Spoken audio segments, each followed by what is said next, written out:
बुलबुल की रहस्यमयी कहानी। सुंदर दिए बनाने वाला गरीब लड़का। चांदनी रात थी। गांव के पुराने नीम के पेड़ पर छोटी सी बुलबुल बैठी थी। उसकी मीठी और रहस्यमयी आवाज पूरे आंगन में गूंज रही थी। नीचे चारपाई पर दयाराम और सीता बैठे आसमान में चमकते चांद को देख रहे थे। हल्की ठंडी हवा चल रही थी और दूर कहीं कुत्तों के भौंकने की आवाज आ रही थी। बुलबुल ने अपने पंख फड़फड़ाए और बोली, आज मैं तुम्हें एक ऐसे गरीब लड़के की कहानी सुनाऊंगी जो मिट्टी से इतने सुंदर दिए बनाता था कि उन्हें देखकर लोग हैरान रह जाते थे। दयाराम और सीता ध्यान से बुलबुल की बात सुनने लगे।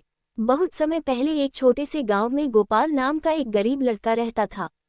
उसका घर बहुत छोटा और साधारण था। छप्पर की छत और मिट्टी की दीवारें थीं। गोपाल के पिता कुम्हार थे और मिट्टी के बर्तन बनाते थे, लेकिन कुछ साल पहले उनके गुजर जाने के बाद घर की जिम्मेदारी गोपाल के कंधों पर आ गई थी। गोपाल ने अपने पिता से सीखा हुआ हुनर नहीं छोड़ा। वह रोज सुबह सूरज निकलने से पहले नदी के किनारे जाता और वहां से मुलायम मिट्टी लाकर घर ले आता। फिर अपने छोटे से आंगन में बैठकर वह मिट्टी को गूंथता और बड़े प्यार से दिए बनाता। लेकिन उसके दिए साधारण नहीं होते थे। वह हर दिए पर छोटे छोटे फूल, पत्ते और सुंदर डिजाइन बनाता था। कभी वह दिए के किनारों पर नन्हे नन्हे मोती जैसी आकृतियां बनाता, तो कभी पत्तों जैसी नक्काशी। जब उन दियों में बाती जलती तो ऐसा लगता जैसे उनमें छोटे छोटे सितारे चमक रहे हों। धीरे धीरे पूरे गांव में गोपाल के दियों की चर्चा होने लगी। लोग कहते, इतने सुंदर दिए तो हमने पहले कभी नहीं देखे। दिवाली के समय तो लोग दूर दूर के गांवों से उसके दिए खरीदने आने लगे। लेकिन फिर भी गोपाल अमीर नहीं बना। कभी कभी ऐसा होता कि पूरे दिन मेहनत करने के बाद भी उसके पास खाने के लिए बस सूखी रोटी और थोड़ा सा नमक ही होता। फिर भी गोपाल कभी दुखी नहीं होता था।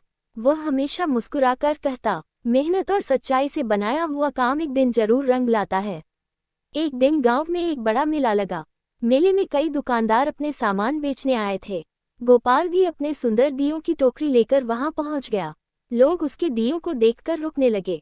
तभी वहां से एक अमीर व्यापारी गुजरा। उसने गोपाल के दियों को देखा और हैरान रह गया।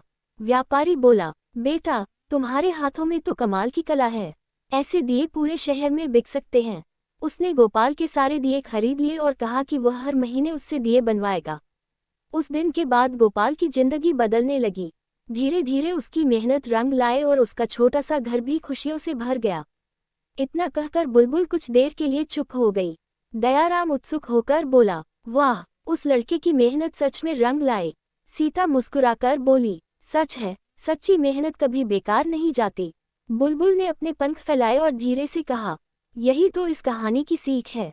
सीख, जो इंसान मेहनत और लगन से अपना काम करता है, उसकी कला और मेहनत एक दिन जरूर चमकती है।